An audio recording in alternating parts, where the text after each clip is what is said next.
नमस्कार प्रणाम, हमें नेहा निहारिका आपकी भाभी जी और आपकी भाभी जी एक बार फिर से मैदान में निकल गई है आज का मुद्दा लेकर। अब देखिए कि बिहार में महिलाओं ने बहुत सारा कीर्तिमान स्थापित किया हुआ है। हमारे यहाँ देखिए कि सबसे ज़्यादा महिला पुलिसकर्मी निकलती हैं, महिला शिक्षिका इतनी बड़ी तैनात में है, जहाँ देखिए वहाँ महिला मुखिया, महिला सरपंच सब आपको मिल जाएंगी। माने हर तरफ महिलाओं का भागीदारी बढ़ रहा है।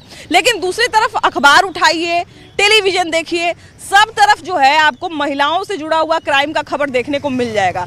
बिल्कुल सही बात है कि महिलाओं का स्वरूप बदला है, महिलाओं का स्थान बदला है, लेकिन अगर ऐसा एको घटना होते रहेगा तो भैया जिनके साथ ये घटना हो रहा है उनके मन में और उनके माता पिता के मन में और उस समाज के मन में ये डर जरूर रहेगा कि महिलाओं के साथ आखिर ऐसा क्यों हो रहा है। अब देखिए कि पटना में ताज़ा घटना है जहाँ पे नीट की छात्रा जो है वो गर्ल्स हॉस्टल में रह रही थी और समझिए कि कितना माँ बाप ने उनके सपना देखा होगा कि वो डॉक्टर बनेगी, समाज का अपना नाम रोशन करेगी, परिवार का नाम रोशन करेगी, लेकिन उसके साथ ऐसी घटना घटती है जिसने उस पूरे समाज को, पूरे परिवार को और एक तरह से कहा जाए कि पूरे बिहार को झकझोर के रख दिया। ऐसे में सवाल यही उठता है कि बिहार में महिलाओं को एक सुरक्षित माहौल कैसे दिया जाए। चलिए बात करते हैं और जानते हैं। तो देखिए जैसा कि हमने पहले ही कहा कि एक तरफ हम बिहार के तमाम जो एक तरह से कहा जाए ना कि हमें जो हासिल हुआ है महिला के तौर पे, बिहार की तमाम महिलाओं को जो हासिल हुआ है इसकी चर्चा तो करते ही हैं, लेकिन इसके साथ साथ जब अखबार में, टेलीविज़न पे इस तरह की घटनाएं हम सुनते हैं कि कभी किसी महिला के ऊपर एसिड अटैक हो गया, चाहे कभी किसी मतलब समझिए कि जहानाबाद की उस लड़की ने जो है वो कितने बड़े बड़े और उसके माँ बाप ने कितने बड़े बड़े सपने देखे होंगे कि वो डॉक्टर बनेगी, अपने परिवार का नाम रोशन करेगी और शायद जो उसके परिवार में से किसी ने नहीं किया वो करेगी। लेकिन ऐसे समाज में जब फिर बिहार में हम इतना गुणगान करते हैं महिलाओं की, वैसे समाज में फिर हम महिलाओं के लिए फिर क्या कल्पना कर सकते हैं? देखिए मैम, महिलाओं की सुरक्षा सिर्फ नारा नहीं, हमारा जिम्मेदारी भी है एक तौर से, और हम लोग मतलब कि एक्टिव रहना पड़ेगा हमारे पुलिसकर्मियों को, पुलिस महिला कर्मियों को, और अलग अलग जगह पे मतलब कि पुलिस थाना बनाना होगा ताकि, और स्पेसिफिक हेल्पलाइन नंबर जारी करना होगा लड़कियों के लिए जो उनकी सुरक्षा के लिए हमेशा तैनात रहे। ठीक है। अच्छा, ये भी है कि देखिए कि बिहार में हमको लगता है कि बिहार में, या अगर पटना की भी बात करें, पटना में हज़ारों लड़कियां जो है वो हर साल आती हैं पढ़ने के लिए, हॉस्टल्स में रहती हैं। एक तरह से कहा जाए कि उनके माँ बाप या वो लोग भी हर तरह से जांच परख कर लेते होंगे, उसके बाद ही उस हॉस्टल में एडमिशन लेते होंगे और रहते होंगे। ऐसे में अगर एक महिला को कुछ भी परेशानी आती है, कुछ भी दिक्कत आती है, वो स्वतंत्र होके बोल क्यों नहीं पाती? आखिर उसके दिमाग में ऐसा क्या आता है? क्योंकि कहीं ना कहीं उस लड़की के साथ वैसा हुआ पहले, कभी ज़रूर असुरक्षा की भावना उसके अंदर आई होगी। तो महिलाएं ये बता क्यों नहीं पाती हैं कि हमारे साथ इस तरह की कोई गतिविधि हो सकती है या हमारे साथ कुछ कुछ दिक्कत हो रही है? देखिए, इस पर मैं कहना चाहूँगा कि महिलाएं सोचती है कि लोग क्या कहेंगे। हम उन्हें कहना चाहूँगा कि लोग क्या सोचते हैं वो भी हम सोचेंगे तो फिर लोग क्या सोचेंगे। बिल्कुल जी, तो फिर हमें यही करना चाहूँगा कि उन्हें एक्टिव रहना चाहिए, अपने आप पे जो भी वातावरण जैसा भी हो उस पे अपना नज़र बनाए रखना चाहिए। थोड़ा सा भी उन्हें भनक लगे कि ऐसा उनके साथ हो रहा है तो उनके साथ अपने जो फ्रेंड्स हैं या फिर कलीग्स हैं, पेरेंट्स हैं, उनके साथ लोकेशंस हो या फिर अपना जो भी है शेयर करना चाहिए उस वक्त, या फिर अपना जो भी मतलब थोड़ा सा भी भनक लगे कि यहाँ पे हमें कुछ परेशानी होने वाली है या फिर ऐसा उन्हें महसूस हो तो इन्फॉर्म करना चाहिए, कलीग्स हो या फिर रिलेटिव्स को भी उनके साथी हैं उनको भी। एक सिनेरियो है, एक टेबल है जिसमें एक तरफ महिलाओं के नाम पर इतने सारे रिकॉर्ड बिहार में दर्ज हो रहे हैं कि सबसे ज़्यादा महिला पुलिसकर्मी बिहार से निकल रही हैं, पंचायती राज विभाग में इतनी सारी महिलाओं को आरक्षण है, दूसरी तरफ महिलाओं से जुड़े हुए अपराध की इतनी सारी खबरें आती रहती हैं। तो महिलाओं के लिए बिहार को कैसे सुरक्षित बनाया जाए? सबसे पहले तो हम एक बताएंगे उदाहरण के तौर पे, जब दिल्ली में ये लाइब्रेरी वाला कांड हुआ था, जो बच्चा डेथ कर गया था लाइब्रेरी में डूब के, तब इस तरह की घटनाएं होती है तो बिहार में सरकार एक्टिव हो जाती है, कोचिंग का संस्थान का जांच होने लगता है, हर चीज़ का जांच होने लगता है। जब ये समस्या खत्म हो जाता है तो फिर सरकार सुस्त पड़ जाती है, नहीं होता। हम तो कहते हैं कि जो भी गर्ल्स हॉस्टल चल रहे हैं चाहे बॉयज़ हॉस्टल, सबके लिए गाइडलाइन जारी किया जाए और उसके लिए एक हेल्पलाइन नंबर जारी किया जाए पूरे बिहार में कि लड़कियों को कहीं से कोई असहजता महसूस होती है तो वो हेल्पलाइन नंबर है, वहाँ पर वो अपना शिकायत दर्ज करा और उस हॉस्टल के ऊपर कार्रवाई हो। इस तरह की कोई सुविधा अभी तक नहीं है। इसके अलावा मतलब और भी इसके लिए सख्त, जो वहाँ का लोकल थाना है, जो वहाँ का लोकल सबऑर्डिनेट बॉडी है गवर्नमेंट का, उसका नंबर हर हर गर्ल्स हॉस्टल में, हर बॉयज हॉस्टल में रहना चाहिए। अब गर्ल्स हॉस्टल का आपने नाम लिया है, जिस गर्ल्स हॉस्टल का इसमें बार बार नाम आ रहा है, ऐसा कहा जा रहा है कि बहुत सारे कोचिंग संस्थान ने उस गर्ल्स हॉस्टल को ब्लैकलिस्ट कर रखा था कि अगर इस गर्ल्स हॉस्टल की लड़कियां आती हैं तो हम उनको एडमिशन नहीं देंगे, हम उनको नहीं पढ़ाएंगे। अब समझिए कि प्रशासन के नाक के नीचे भी ये चल रहा था। ये भी बात है कि ऐसा कोचिंग संस्था, ऐसा हॉस्टल जो ब्लैकलिस्ट हो चुका था और जिसमें बच्चे पढ़ रहे हैं, और उसके बाद देखिए कि मतलब इतना कवायद के बावजूद, इतना सब करने के बावजूद भी उसमें बच्चियां रह रही हैं, और बच्चियों को भरमाने वाले ऐसे असंख्य कोचिंग संस्थान और ऐसे असंख्य हॉस्टल हैं बिहार में। एक तो इसके पीछे भी एक गंदा खेल चलता है। गंदा खेल क्या चलता है कि हर जगह उसका लोग बैठा हुआ आपको फंसा के लेके जाने के लिए। तो अगर इस तरह की सुविधा सरकार की तरफ से है या कोचिंग की तरफ से गाइडलाइन जारी की गई थी कि ये हॉस्टल ब्लैक लिस्टेड है, तो इसकी तो एक सूची होनी चाहिए कि कहीं भी लड़कियां जा रही है तो एक ऑफिस होना चाहिए कि आप वहाँ पे जाके पता कर लीजिए कि आपके लिए कौन सा हॉस्टल सेफ है, सही है। तो लड़कियां अपना जानकारी लेके उस हॉस्टल में जाए, ना कि वो भटके। आज लड़कियां आ रही है तो उनको जानकारी के अभाव में दर दर भटकना पड़े। जहाँ वो एडमिशन ले रही है वहाँ पूछ रही है, वहाँ उसका दलाल बैठा हुआ है, वो भटका के ले जाता है कि ये सबसे अच्छा है, बेहतर है, आपके कोचिंग के बगल में खाना अच्छा मिलता है। आज तक किसी गर्ल्स हॉस्टल में या किसी बॉयज हॉस्टल में सरकार की तरफ से खाना की क्वालिटी जांच नहीं की गई होगी। अगर कहीं जांच हो गई तो सरकार खुल के बताए कि हम इस तरह के काम करते हैं, कहीं आज तक नहीं हुआ है। अच्छा, आपने बिल्कुल सही कहा कि जब दिल्ली में कोई घटना घटती है कि पानी भर गया था बेसमेंट में, तो यहाँ की सरकार टाइट हो गई थी और यहाँ पे जांच किया जाने लगा था, और उसके अलावा जब मामला ये खत्म हो जाता है तो फिर ठंडा पड़ जाता है। तो ये तो एक्टिव हमेशा रहना पड़ेगा ना। प्रशासन को हमेशा एक्टिव रहना चाहिए। प्रशासन को हमेशा जो चीज़ अभी चल रहा है उसको एक डेली रूटीन में करना चाहिए, साप्ताहिक रूटीन में रखना चाहिए कि जितना हॉस्टल है उसका जांच पड़ताल करे, एक छापा मार के उसका खाना का क्वालिटी चेक करे। सबसे शर्मनाक बयान तो यहाँ के एसपी का है। इतना दुर्भाग्यपूर्ण है कि बिहार में या किसी भी प्रदेश में लड़की के साथ जैसे ही कुछ बुरा होता है तो सबसे पहले उस लड़की का कैरेक्टर असैसिनेशन होने लगता है कि लड़की का चरित्र क्या था, कहीं लड़की का ही कुछ तो नहीं चल रहा था। भाई, लड़की का 10 लोगों के साथ चल रहा हो, लेकिन बावजूद इसके किसी को ये अधिकार नहीं मिल जाता है कि उसके साथ कोई जबरदस्ती कर लेगा। उसकी अपनी स्वतंत्रता है, और लड़की बालिग है, उसकी स्वतंत्रता, वो कुछ करे, आपको उससे क्या लेना देना है। ऐसा थोड़ी कि अगर हम किसी के साथ घूम रहे हैं तो आपका अधिकार बनता है कि आप हमको मारने लगेगा, आप हमारे साथ अभद्रता कीजिएगा, आप हमारी हत्या कर दीजिएगा। कहीं से आपको ना कॉन्स्टिट्यूशन राइट देता है, ना समाज आपको राइट देता है। इसके लिए जो कॉन्स्टिट्यूशनल बॉडी है वो काम करेगा, जांच पड़ताल करेगा। आप कौन होते हैं उसको हत्या करने वाले? अच्छा, एक चीज ये भी है कि हमारे यहाँ पटना में अगर देखा जाए तो पटना में बहुत सारे ऐसे इलाके हैं जहाँ पर बड़ी संख्या में गर्ल्स हॉस्टल हैं, बॉयज हॉस्टल हैं, मतलब वैसे स्टूडेंट हैं जिनको एक तरह से कहा जाए कि थोड़ा एक्स्ट्रा सुरक्षा देने की जरूरत है। जो लड़कियां हैं जो अपने पेरेंट्स के बिना उस एरिया में रह रही हैं, उस क्षेत्र में रह रही हैं, क्या उसकी गश्ती नहीं होनी चाहिए पुलिस कर्मियों के द्वारा या सरकार के द्वारा? वहाँ क्या चल रहा है, क्या नहीं चल रहा है, उन हॉस्टल में क्या चल रहा है, या वहाँ पे लड़कियाँ कैसे रह रही हैं, कैसे पढ़ रही हैं, उनको सुविधा मिल रही है कि नहीं मिल रही है, उनको किसी तरह की कोई परेशानी तो नहीं हो रही है? क्या इसकी समय समय पर जाँच नहीं होनी चाहिए? बिल्कुल होना चाहिए। और जैसा कि जितने भी स्टूडेंट एरिया हब है या फिर गर्ल्स हॉस्टल हैं, बॉयज़ हॉस्टल है, हर एरिया में एक थाना चौकी है, हर एरिया के बाहर है, आसपास में है, 200 मीटर 400 मीटर के अंदर है। तो ऐसा कानून आना चाहिए कि आप जाइए, वहाँ निगरानी कीजिए, देखभाल कीजिए, सप्ताह में एक ही दिन जाइए। थोड़ी सी हिदायत हम लड़कों को भी देना शुरू कर दें, अपने बेटों को भी देना शुरू कर दें कि आपको बाहर जाके लड़कियों के साथ कैसा बिहेव करना है, तो शायद समाज में और बहुत बड़ा योगदान हो जाएगा, लड़कियों के लिए शायद और थोड़ा बेहतर माहौल हो जाएगा। सबसे पहले ये सब क्राइम्स बढ़ने का मेन रीज़न यही है कि जो रेपिस्ट हैं, जो बलात्कारी हैं, उन सब पे कोई केस नहीं हो रहा है, कोई FIR नहीं हो रहा है, और सरकार ना ही कोई सख्त कार्रवाई कर रही है, बल्कि जो उनके लिए स्टैंड लेते हैं, जो खड़े होते हैं, उनको ही सरकार ऊपर से जेल में डाल रही है। अगर सही टाइम पे FIR दर्ज हो जाए, उन्हें सज़ा मिल जाए, तो शायद ये सब केसेस रुक जाए, शायद कम हो जाए। पर नहीं, जो सच के लिए खड़े होते हैं उनको ही सरकार जेल में डालेगी, तो क्या कोई भी सच बोलने से डरेगा? और सबसे पहले लड़कियों को अपने लिए स्टैंड लेना होगा, उनके पेरेंट्स को उनके साथ फ्रेंडली होना पड़ेगा ताकि लड़कियां खुल के कुछ भी बोल सकें। और सब जगह सख्त ये सिक्योरिटी लगानी जानी चाहिए, चाहे हॉस्टल्स हो, चाहे कॉलेजेस हो, और कॉलेजेस प्रशासन को भी इन सब चीज़ों पे ध्यान देना चाहिए, और कैमरा हर जगह फिट होना चाहिए ताकि। आपने ये बहुत अच्छी बात कही कि अभी अपने पेरेंट्स को भी अपने बच्चों को जो है वो सपोर्ट करना पड़ेगा। मुझे लगता है कि ज़्यादातर लड़कियां जो गर्ल्स हॉस्टल में रहती हैं, अकेले यहाँ पर अगर पटना में रह रही हैं, उनके साथ कोई छोटा मोटा परेशानी होता भी है तो वो ये सोचकर नहीं बता पाती कि कहीं ना हम बता दें तो हमारा पढ़ाई वढ़ाई छुड़वा के हम लोग को वापस ना बुलवा लिया जाए। जी, हमारे साथ ऐसा लगभग होता है, ऐसे केसेस आते हैं, क्योंकि हम माँ बाप से खुल के सब कुछ बता नहीं पाते हैं। लेकिन बच्चियों को ये सीखना पड़ेगा, क्योंकि मुंह बंद रखने से किसी को न्याय नहीं मिलने वाला है।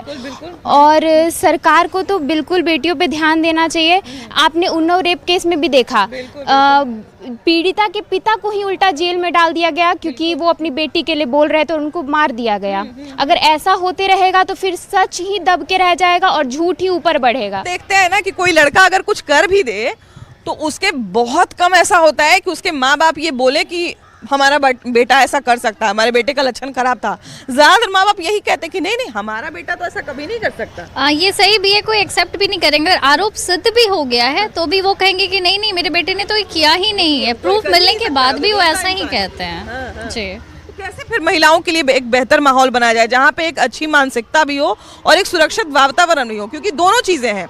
एक तो सरकार को भी सजग होना पड़ेगा, प्रशासन को भी सजग होना पड़ेगा, और दूसरा ये कि जब तक मानसिकता नहीं बदलेगी, रेप क्यों होता है? ज्यादातर इंसान अपना खुन्नस निकालने के लिए रेप या फिर इस तरह का एसिड अटैक हो गया या ये सब ज्यादातर महिलाओं पर ओवर पावर करने के लिए, अपना ईगो दिखाने के लिए, अपना फ्रस्ट्रेशन निकालने के लिए ही किसी न किसी तरह से ये लोग रेप करते हैं या किसी तरह का अटैक करते हैं या किसी तरह की कोई चीज करते हैं, क्राइम करते हैं। सबसे पहले हमें अपनी पेरेंटिंग पे देखें, उसको शुरू से ही वैसा पेरेंटिंग रखना होगा कि आपके बेटे को भी ये फील हो कि नहीं वो जेंडर अलग है पर हम सब एक जैसे हैं। उनके साथ व्यवहार आपको अच्छा रखना पड़ेगा फीमेल्स के साथ, वो चाहे गर्ल चाइल्ड हो या फिर वो तो कुछ चीजें हम तो घर से ही सीखते हैं। घर से जैसा किया जाएगा, पाठशाला हाँ, क्यों कहा जाता है, घर से ही सिखाया जाता है, तो आगे चल के फिर स्कूल्स में भी ऐसा मॉडल वैल्यूज के क्लासेस स्कूल्स में भी होने चाहिए, कॉलेजेस में भी होना चाहिए। एडोल्शन की जो भी एजुकेशन है वो कॉलेज में अवेलेबल होनी चाहिए ताकि लोगों को समझ आ सके। लड़कियों कि जो भी रेपिस्ट हैं चाहे जो भी बलात्कारी हैं, उन जैसे ही वो प्रूफ हो जाता है कि ये रेपिस्ट है तो उसको स्टैंड फांसी की सज़ा सुनानी चाहिए। ऐसा कानून होना चाहिए। ये रेप इतना क्यों बढ़ता है? क्योंकि उसको सख्त कार्रवाई नहीं होती है। साल भर छूट जाते हैं और जब छूटते हैं तो उसको ऐसे स्वागत किया जाता है जैसे बॉर्डर पे जंग लड़कर आ रहे हैं। अच्छा ये बताइए कि अगर हम आपकी भागीदारी की बात करें, आप स्टूडेंट हैं, एक तरह से कहा जाए अडल्ट एज में एक आ चुके हैं ना, तो ऐसे माहौल में लड़कियों को सुरक्षित वातावरण मिले, इसके लिए लड़कों को या पुरुष समाज का क्या दायित्व होना चाहिए? देखिए, आजकल सब कोई बात करता है शिक्षा का, लेकिन मेरे अकॉर्डिंग शिक्षा के साथ साथ संस्कार भी ज़रूरी है। क्योंकि अगर संस्कार आपके पास नहीं है ना तो शिक्षा आप कितना भी प्राप्त कर लो उसका कोई महत्व नहीं है। तो जैसे कि सत्यम ने बताया कि कानून भी ज़रूरी है, तो देश में एक ऐसा कानून बनाना चाहिए जैसे कि स्पीडी ट्रायल के द्वारा सरकार जो भी बलात्कारी है उसको जल्द से जल्द सजा दे।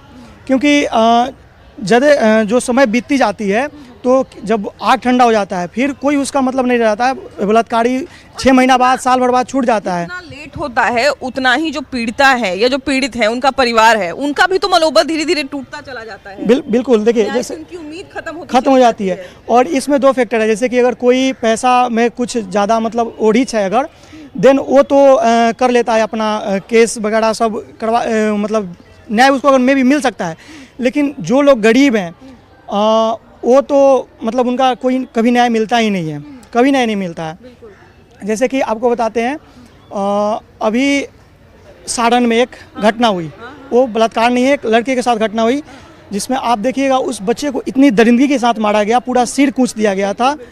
तो वो लोग, उनके पिता इतने गरीब हैं कि हमको लगता है कि न्याय नहीं मिलेगा।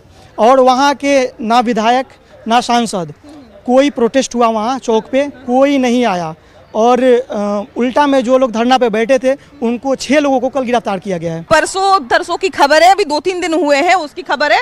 पटना के एक इलाके में एक महिला जो है वो कंप्लेन करने गई, थाने में कंप्लेन करने गई, और उसने बताया कि एक लड़का है जो बार बार मेरा पीछा करता है और मुझसे छेड़खानी करता है।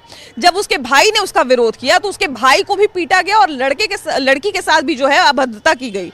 और पुलिस ने लड़के वालों को उकसाया, समझिए, मैंने जो है वो कंप्लेन किया कि मेरे साथ ये, माफ कीजिएगा, ये छेड़खानी कर रहे हैं।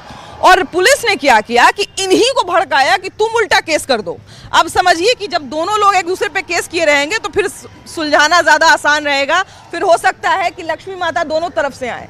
तो ये होता है। अब समझिए कि उस लड़की का मनोबल कहाँ जाए। बिल्कुल, प्रशासन भी कहीं ना कहीं जो ज़्यादा पैसे में धनी है उन्हीं का वो बात सुनती है, गरीब लोगों का तो कभी बात सुना नहीं जाता है। और बात रही मतलब प्रशासन की, तो प्रशासन अभी कानपुर का एक केस देखे होंगे जिसमें दरोगा खुद रेप किया है, उसके साथ एक यूट्यूबर था।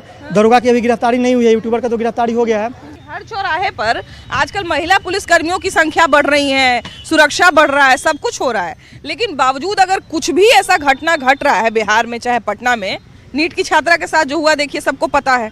पहले तो पुलिस मानने ही के लिए तैयार नहीं था कि इस बच्ची के साथ जो है वो किसी तरह का शोषण हुआ है। जब बाद में पता चला कितना लोगों ने विरोध किया। ऐसा अगर 2-4 भी घटना होता है तो जो भी बच्चे दूर से अपने बच्चों को पढ़ने के लिए भेज रहे हैं, बच्चियों को हॉस्टल में रख रहे हैं, उनके मन में एक डर तो आएगा ना भैया। देखिए, सरकार इस पर काफ़ी कस के शिकंजा कस रही है। जैसे आप जानते हैं कि सम्राट चौधरी जी जो मुख्यमंत्री है, गृह मंत्री हैं, उनका बयान है कि अगर बस में चलते हुए लड़कियों को भी अगर छेड़छाड़ किया जाएगा, उसको अश्लील हरकत की जाएगी, तो उस पर भी सख्त से सख्त कार्रवाई की जाएगी। अगर घटना हुई है तो निश्चित रूप से बिहार की जो पुलिस व्यवस्था है उस पर सघन जांच करके और कड़ी से कड़ी सज़ा उसको मिलेगा, निश्चित रूप से मिलेगा। इसमें कहीं कोई अति नहीं है, दो मत नहीं है। कि एक जो ये मानसिकता है, कुछ पुरुषवादी सोच कह सकते हैं या इस तरह की सोच कह सकते हैं, जो किसी महिला के साथ छेड़खानी करके, उस पर एसिड फेंक के या उसका रेप करके अपने आप को बहुत वीर समझते हैं, इस मानसिकता से कैसे लड़ा जाए? वो पुरुष ही नहीं, उसको हम पुरुष ही नहीं बोलेंगे। पुरुषों का काम है महिला का सुरक्षा करना, सम्मान करना, हर जगह सुरक्षा प्रदान करना। क्योंकि आप माँ, बेटी, बहन के नज़र से देखोगे तो वो सामने वाला बहन ही है। वो आप अपने घर में नहीं सकते हो, किसी दूसरे महिला के साथ आप इसे आपने क्यों किया? बिल्कुल। अच्छा भैया, एक बात बताइए, हमको प्रधानमंत्री का एक भाषण याद आ रहा है। जब सबसे पहली बार वो प्रधानमंत्री बन के लाल किला से भाषण दे रहे थे, तो हमको याद है कि उसके कुछ साल पहले ही उन्होंने पूरे दिल्ली में जो है वो निर्भया कांड हुआ था। तो उन्होंने एक बात कहा था कि हम लोग जब लड़की घर से बाहर निकलती है तो बहुत बात समझाते हैं, जब बेटा घर से बाहर निकलता है तो उसको समझाते हैं कि तुमको महिला के साथ कैसे रहना चाहिए, महिला के साथ कैसे पेश आना चाहिए। बिल्कुल। अब मतलब आप यदि मेरे ही घर में बच्चे हैं, तो यदि आप सही संस्कार दे रहे हो और सही संस्कार फ्लो कर रहा है तो वो ऐसा नहीं करेगा। जिसके संस्कार ही मतलब गलत पड़ा है, वो समाज गलत आदमी के साथ, तो उसका सही मनसा रहेगा, वो गलत काम करेगा ही। बिल्कुल सही बात है। देखिए, सबसे बड़ी बात है कि मानसिकता से लड़ना भी बहुत जरूरी है। अगर हम आदमी से लड़ते रह गए और मानसिकता वैसी की वैसी ही रह गई तो बड़ा दिक्कत है। भैया कैसे हैं? ठीक हूँ। ठीक है। अच्छा ये बताइए कि बिहार में वैसे तो महिलाओं का स्वरूप बदला है, महिलाओं का कद बदला है, सब बदला है, लेकिन ऐसी फिर भी घटनाएं हम देखने को मिलती है बिहार में। हर रोज अखबार में, टेलीविजन पे ऐसी घटनाएं देखने को मिलती है कि महिला के साथ कुछ ना कुछ कहीं ना कहीं होते ही रहता है। इस मानसिकता से या इस माहौल से कैसे बचा जाए? बिहार को कैसे महिलाओं के लिए सुरक्षित बनाया जाए? Strict policing is the only way. और थोड़ा सा समाज में जो भी अच्छे लोग हैं वो थोड़ा सा इस चीज़ को केयर करें। अगर हमारे सामने में हो रहा है तो हमको विरोध करने में डर इसलिए लगता है कि सामने वाला मार देगा। बिल्कुल।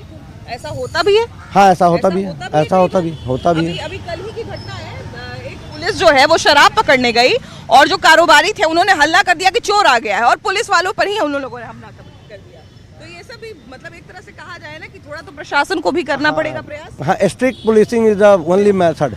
ऐसा एग्जाम्पल सेट करना पड़ेगा कि लोगों के मन में डर हो, या फिर जो आदमी बीच में इंटरवेन कर रहे हैं उनके प्रति पुलिस का रुख इस तरह से हो कि समाज, जैसे आज के डेट में क्या है कि एक्सीडेंट में क्या होगा कि पहले एक्सीडेंट होता था, लोग नहीं ले जाते थे, अब लोग ले जाना प्रेफर करते हैं ह्यूमैनिटी ग्राउंड पे। तो उसी तरह सोशल ग्राउंड पे उसको हीरो का रूप दिया जाए कि जो लड़की के साथ कुछ गलत हो रहा है तो उस बीच में इंटरवेन करके अगर लड़की को बचा पाता है तो उसको सोशली जो है रिकॉग्निशन मिलना चाहिए। अच्छा ये बताइए कि एक टाइम पे बिहार में ऐसा होता था कि महिला पुलिसकर्मी बहुत कम हुआ करती थी, अभी तो बहुत ज़्यादा है।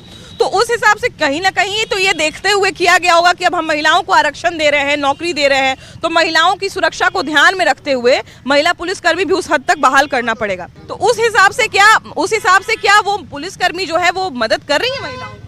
मुझको ऐसा नहीं लग रहा है। सारे लोग जब इस पुलिस के ग्राउंड पे जब पहुंचते हैं तो मुझे लगता है कि वो भी उन्हीं की मानसिकता में ढल जाते हैं। एक जो आम मानसिकता है, सबसे केवल है कि हमें अपना फ़ायदा केवल कर लेना है, सामने वाले को क्या हो रहा है। आज लड़की हो या कुछ भी हो, सबसे पहली बात है कि हमारे पास में सज़ा का प्रावधान ही कहाँ है। बहुत दिक्कत है, बड़ा जटिल प्रक्रिया है। हमारे पास में सज़ा का कोई प्रावधान नहीं है। हमारे पास में हर चीज़ में लेंथी कर देना है प्रोसेस को। सामने साफ मिलने में लड़कियों को 10 साल लग जाते हैं। जिंदगी निकल जाती है, किस कहाँ मिलता है इंसाफ, बताइए ना, कानून है कहाँ। देखिए पहला चीज तो ये हो जाता है कि अगर किसी महिला के साथ कुछ गलत हुआ है और वो महिला रिपोर्ट कर रही है तो यही बहुत हिम्मत की बात है। वो तो ठीक है, तो उसको कितना जलील होना पड़ता है समाज में। थाने में कम से कम थाने में इतना जलील होना पड़ता है, उस महिला को इतना टॉर्चर किया जाता है। तुम काहे गई थी, तुम क्या पहनी हुई थी, हाँ कितना बजे तुम रात में गई थी। तुम ऐसे तो आकर के नहीं टच कर लिया होगा कोई। अगर 9 बजे रात के बाद कोई घटना हो जाए तो सबसे पहले कहेगा 9 बजे रात में तुम बाहर कर क्या रहे। हाँ कर क्या रही। बताइए तो लड़की बताइए कि अपना जब बताना शुरू करे, दिक्कत बताना शुरू करे तो फिर क्या होगा।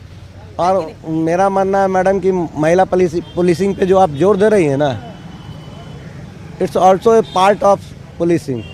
वो भी बन चुकी है, वो अब आम महिला नहीं रही, वो पहले पुलिस है फिर महिला है। मतलब एक तरह से कहा जाए कि जिस उद्देश्य से बनाया गया था कि और महिलाओं को बल मिले, नहीं वो फुलफिल नहीं हो रहा है। एक सबसे बड़ी बात है कि जब हॉस्टल्स हैं, हॉस्टलों में वार्डन अक्सर हाँ महिलाएं ही होती हैं, और मुझे बताइए कि इतनी बड़ी बड़ी घटनाएं में उन महिलाओं का हाथ है नहीं है, उस वार्डन का हाथ होता है नहीं होता है। जिस हॉस्टल की ये घटना है, अब आपको बता देते हैं, उस हॉस्टल को ये भी खबर मिली हमें कि उस हॉस्टल को ब्लैकलिस्ट किया हुआ है कि उस हॉस्टल में अगर बच्चियां रह रही हैं तो उनको फलाना कोचिंग में एडमिशन नहीं मिलेगा, फलाना।